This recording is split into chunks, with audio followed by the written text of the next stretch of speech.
Selamat pagi pemirsa, apa kabar Anda di pagi hari ini? Senang sekali saya Graciela Taime dapat menjumpai Anda dalam Berita Papua. Sejumlah informasi menarik dan teraktual telah berhasil dirangkum tim redaksi kami. Berikut 3 berita utama hari ini.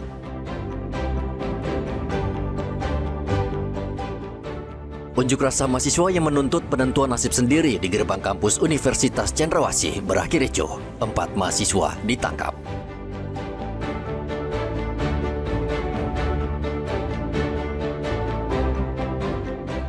Kelompok kriminal bersenjata di Kabupaten Pegunungan Bintang kembali berulah dengan membakar puskesmas dan rumah dinas nakes.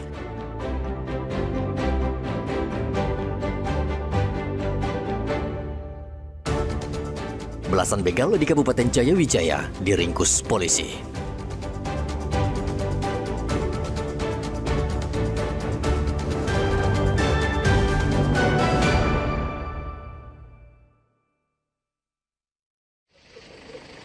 Unjuk rasa di pintu gerbang kampus Universitas Cendrawasih, Kota Jayapura, berujung ricuh pada hari Selasa.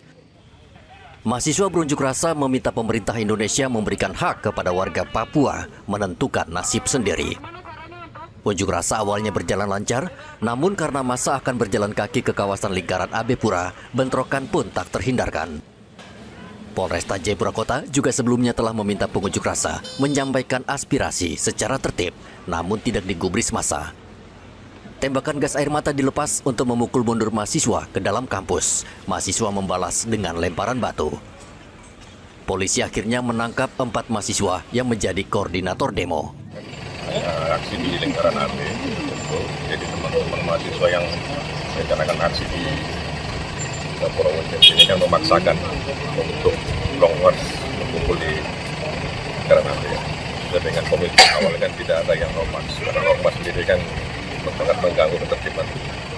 Silakan menyampaikan aspirasi di tempat dengan tidak mengganggu aktivitas masyarakat lain.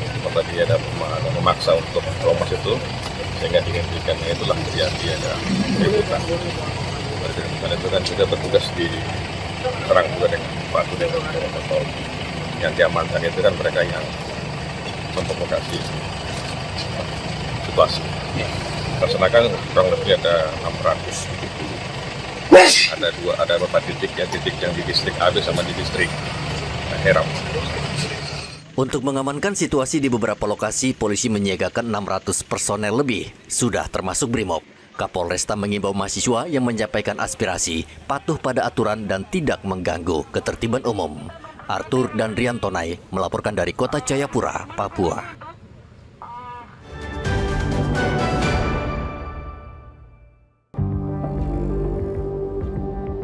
Kelompok kriminal bersenjata kembali melakukan aksi teror dengan membakar bangunan puskesmas di distrik Kiwirok, Kabupaten Pegunungan Bintang, Provinsi Papua Pegunungan.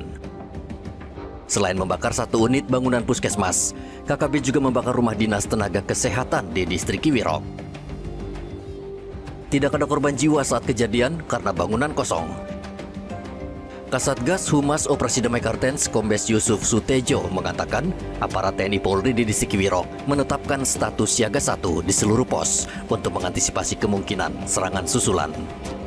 Kelompok kriminal bersenjata Kodam 15 Nyalum Kupel membakar bangunan puskesmas dan rumah dinas tenaga kesehatan. Tim Satgas Operasi Damai Kartens segera merespon. Sempat terjadi kontak senjata dengan kelompok kriminal bersenjata. Lalu mereka melarikan diri ke arah Desa Lolim. Dari posisi ketinggian, aparat melihat fasilitas kesehatan yang sedang direhabilitasi sudah terbakar. Serta rumah dinas tenaga kesehatan juga ikut terbakar. Aparat tetap siaga penuh, status siaga 1 diberlakukan di seluruh pos untuk mencegah serangan susulan. Di tengah ancaman, Operasi Damai Kartens tetap berdiri tegak, menjaga nyawa, melindungi harapan dan menghadirkan kedamaian ketulusan di Pegunungan Bintang. Polisi dan tentara saat ini masih bersiaga di Kiwirok. Distrik Kiwirok tidak bisa dijangkau dengan jalan darat, sehingga sangat sulit jika ada permintaan bantuan pengamanan karena satu-satunya transportasi menggunakan pesawat berbadan kecil.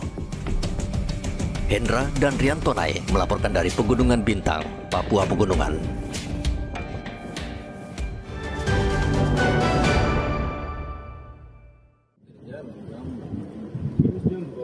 Situasi di Kabupaten Yalimo, Papua Pegunungan saat ini sudah aman. Meski aktivitas belum sepenuhnya normal, warga asli sudah beraktivitas seperti biasa. Kepolisian daerah Papua hingga saat ini masih menyelidiki penyebab kerusuhan pada 16 September lalu yang menyebabkan 2 orang tewas serta puluhan rumah terbakar. Kabid Humas Polda Papua Kombes Pol Cahyo Soekarnito menduga kelompok kriminal bersenjata dan Komite Nasional Papua Barat terlibat dalam kerusuhan yang terjadi di Kabupaten Yalimo, Papua Pegunungan. Menurut Cahyo, indikasi tersebut terlihat dari pola aksi massa yang berujung pembakaran sejumlah fasilitas publik, pemalangan jalan, serta penyerangan terhadap aparat keamanan. Dari hasil penyelidikan awal, kedua kelompok tersebut menggerakkan massa sehingga situasi di Yalimo sempat memanas. Cara-cara ini menurut dia sama persis dengan pola sebelumnya, yaitu kerusuhan di Wamena tahun 2019. Kita nggak bisa menduga, tetapi kalau dari struktur sistematisnya dilakukan, setelah didalami ternyata ada perselisihannya itu dimulai hari Senin, kejadiannya Selasa pagi. Kemungkinan ini ada yang menggerakkan. Kita duga aktor intelektualnya ada, yaitu KNPB atau KKB yang ada di sana. Kemudian bagaimana dengan para pelaku ini? Apakah dari kepolisian sendiri sudah Tangkap. Seperti tadi saya sampaikan, sudah diterbitkan laporan polisi. Berarti kalau ada laporan polisi akan ada upaya penegakan hukum berdasarkan bukti permulaan yang cukup dan keterangan dari saksi-saksi. Ya. Kabid Humas menduga kerusuhan tersebut tidak murni dipicu persoalan lokal, melainkan ada aktor intelektual yang sengaja memperkeruh keadaan. Aparat gabungan TNI Polri kini masih melakukan pengamanan dan pengejaran terhadap pihak-pihak yang diduga sebagai provokator.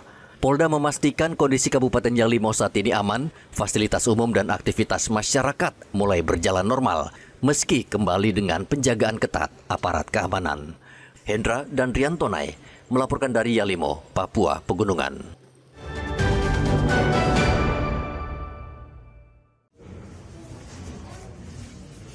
Polisi di Kabupaten Jayawijaya membongkar kasus begal yang melibatkan belasan tersangka. Komplotan begal ini diringkus di berbagai lokasi selama sepekan terakhir. Belasan begal beraksi dengan mencegat, bahkan melukai korbannya dan kendaraannya dibawa kabur.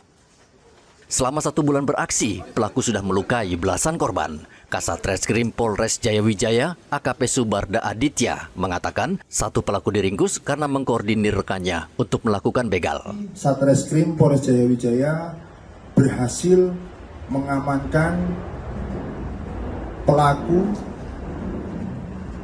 sekitar 12 orang yang melakukan tindak pidana yaitu 3C. Dari pelaku yang kita amankan ini ada salah satu pelaku inisial BK yang memang setiap ada kejadian di wilayah hukum Kabupaten Jayawijaya, perannya dan kegiatannya selalu ada.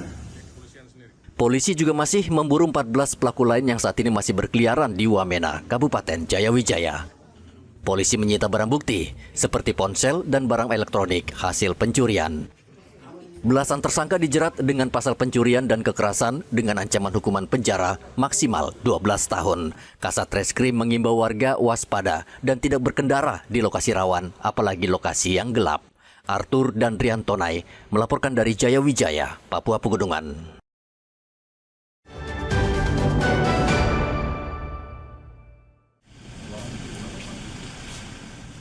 Rumah sakit milik pemerintah Kabupaten Jayapura, Yowari, saat ini kondisinya menyedihkan. Bangunannya tidak terawat, bahkan dinding rumah sakit penuh coretan anti pemerintah. Anggota DPR Kabupaten Jayapura, Nelson Yosua, mengunjungi rumah sakit ini. Menurut dia, rumah sakit menjadi sasaran vandalisme. Aksi vandalisme bisa naik ya, walaupun ini seperti ini, tapi kan bagian dari vandalisme. Begitu, hal ini bisa terjadi mungkin kalau menurut saya karena kecewaan masyarakat saja. Begitu, dan juga ada hal-hal yang memang harus diselesaikan secara serius. Nah, ruangan-ruangan dalam kita bisa lihat bahwa ini dibantu oleh pemerintah provinsi dari keterangan lisan dari pihak rumah sakit yang mewakili, tapi kami sudah lihat banyak hal yang bisa lihat sendiri, yaitu hancur dan butuh rehab. rehab berat, dan itu memang anggarannya lagi kan. Programnya Saudara Bupati kan akan meningkatkan standarisasi pelayanan di rumah sakit ini, berarti ini kan wajib. Ini kita mau buat bagaimana, nanti kita dorong, kita bicara harus dibuat secara baik sehingga ruang-ruangan ini bisa difungsikan. Pasien juga mengeluh tidak ada air bersih di rumah sakit, padahal rumah sakit berada di kaki Gunung Siklop yang memiliki air berlimpah. DPR Kabupaten Jayapura akan memanggil Bupati dan Kepala Dinas Kesehatan agar memperbaiki Rumah Sakit Jowari sehingga bisa melayani masyarakat secara maksimal. Rumah Sakit Jowari menggambarkan buruknya pengelolaan rumah sakit di Kabupaten Jayapura. Ari dan Riantonai melaporkan dari Kabupaten Jayapura, Papua.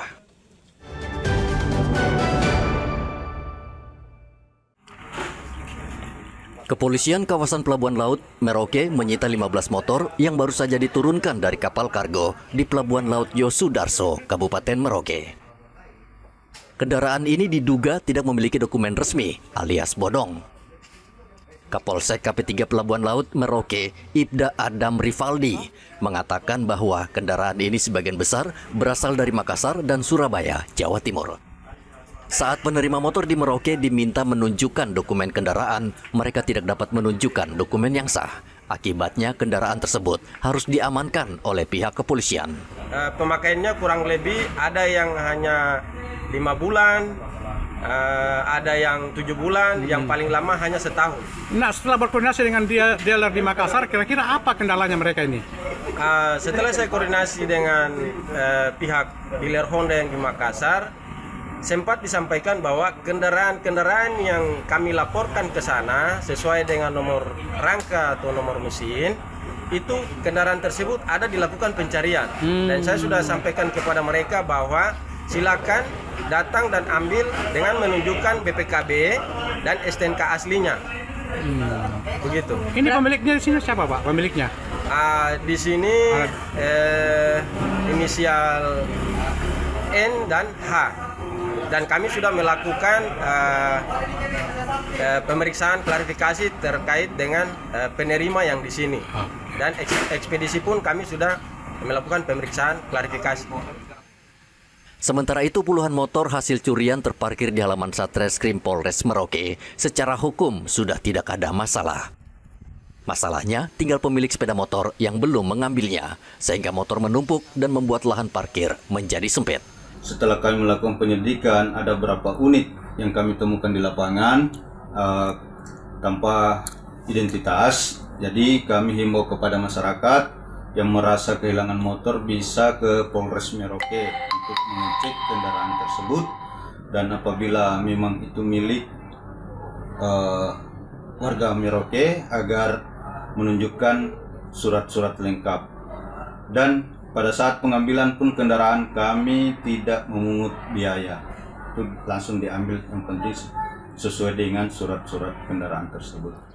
Sebagian besar motor yang terparkir adalah hasil sitaan motor curian. Polisi memberikan waktu 1 bulan agar pemilik motor datang ke kantor polisi dengan syarat membawa dokumen resmi motor. Muhammad Ridwan dan Riantonai melaporkan dari Merauke, Papua Selatan.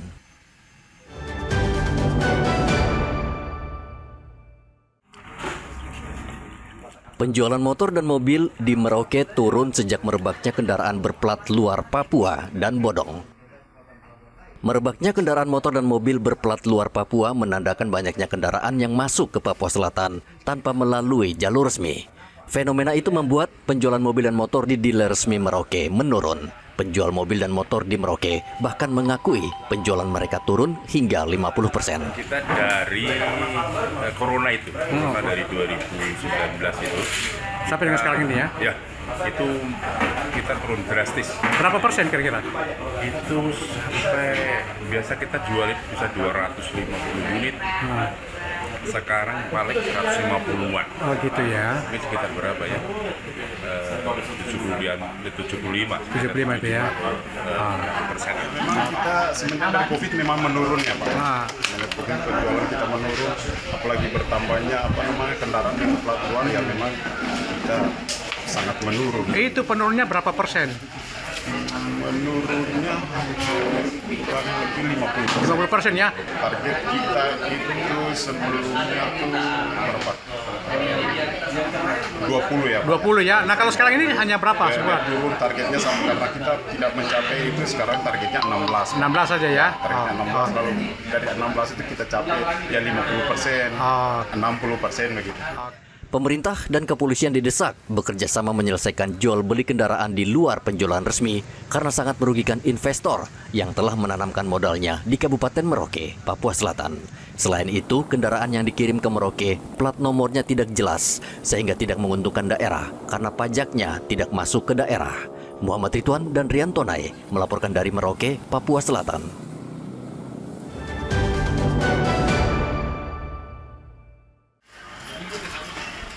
Pengelola kantin di SMA Negeri 2 Merauke mengaku sulit mendapatkan uang setelah program makan bergizi gratis beroperasi di sekolah tersebut.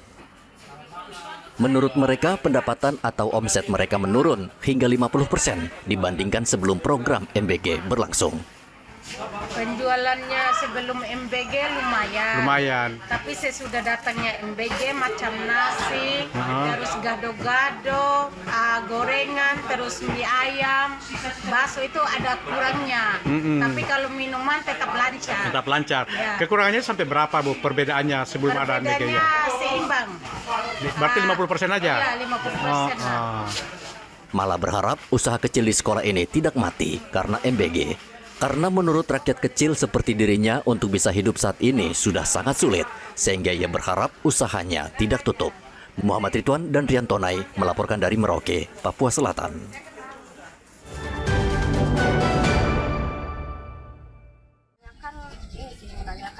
Dapur program makan bergizi gratis Putri, Papua Selatan di Jalan Ternate, Kabupaten Merauke saat ini tidak beroperasi. Dapur ini tidak beroperasi sejak hari Senin. Tidak beroperasinya dapur, otomatis program MBG tidak berjalan. Menurut pemilik dapur MBG Putri Papua Selatan, Anissa, saat ini dana operasional dapur MBG habis, sehingga program MBG di sejumlah sekolah terhenti.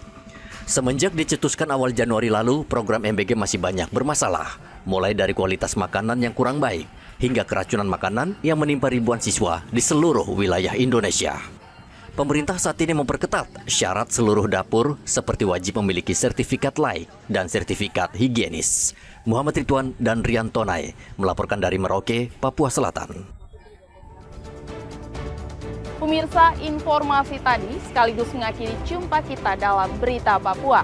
Saya Graciela Taime mewakili seluruh kru kerabat kerja yang bertugas menyampaikan terima kasih. Selamat beraktivitas. Sampai jumpa. Wanyambe.